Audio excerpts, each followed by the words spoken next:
Hi అండి, one more mini vlog. మనం దోశలను ఎప్పుడు కూడా ఆనియన్ దోశ, ప్లెయిన్ దోశ, మసాలా దోశ తింటూ ఉంటాం కదా. ఈరోజు నేను క్యారెట్ ఆనియన్ యాడ్ చేసి దోశనైతే వేసాను. చాలా పర్ఫెక్ట్గా అయితే వచ్చింది. ఇది వచ్చేసి స్లైసరు.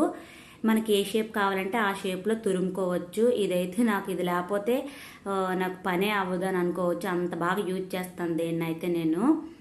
ఇంకా క్యారెట్ని అందరూ డైరెక్ట్గా పచ్చి తినలేరు. తిన్నప్పుడు ఇలా దోశ పైన వేసుకొని లేదా సలాడ్స్లో వేసుకొని తినొచ్చు.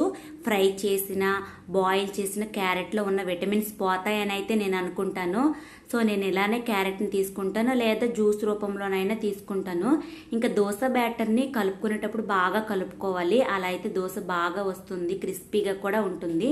అండ్ బ్యాటర్ని ప్రిపేర్ చేసేటప్పుడు కూడా మంచిగా ప్రిపేర్ చేసుకుంటే దోశలు వేయటానికి బాగా ఉంటుంది. ఇక్కడ నేను ఆయిల్ కానీ వాటర్ కానీ ఏమి వేయను, ఆనియన్తోనే రుద్దుకుంటాను ప్యాన్ని. మనం బ్యాటర్ బాగా ప్రిపేర్ చేసుకుంటే దోశ చూసారు ఎంత పర్ఫెక్ట్గా వస్తుంది. అండ్ నేను వన్ సైడే కాల్స్తాను, బోత్ సైడ్స్ అయితే కాల్చను. మనకు తీయటానికి వీలుగా కూడా ఉంటుంది. ఇలా ఈ తురుమును దానిపైన యాడ్ చేస్తున్నాను. అండ్ ఆనియన్స్ కూడా, కొత్తిమీర ఉంటే కొత్తిమీర కూడాను. ప్రజెంట్ అయితే నా దగ్గర కొత్తిమీర లేదు కాబట్టి. అంటే డైరెక్ట్గా క్యారెట్ తినని వాళ్ళు ఇలా దోశ పైన వేసుకుంటే హెల్త్కి కూడా మంచిది అండ్ టేస్టీకి కూడా ఉంటుంది.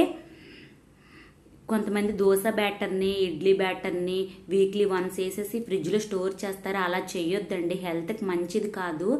2 days, ఇంకా లేదంటే 3 days, అంతకంటే ఎక్కువ రోజులు యూజ్ చేసి తింటే హెల్త్కే మంచిది కాదు. మా ఇంట్లో అయితే 3rd day వేసానంటే అసలు తినరు. చూసారా దోశ ఎంత పర్ఫెక్ట్గా వచ్చేసిందో. వన్ సైడే కాల్చాను. నేను ఎప్పుడు అనుకుంటే దాన్ని ఇలా మంచి మంచి వంటలు చేసి వీడియోలు తీద్దామని, ఛానల్ స్టార్ట్ చేయకముందు. ఛానల్ స్టార్ట్ చేసిన తర్వాత ప్రతిదీ తీసేసి ఎడిటింగ్ చేసి పోస్ట్ చేయాలంటే చాలా కష్టమని ఛానల్ పెట్టినాకే తెలిసింది.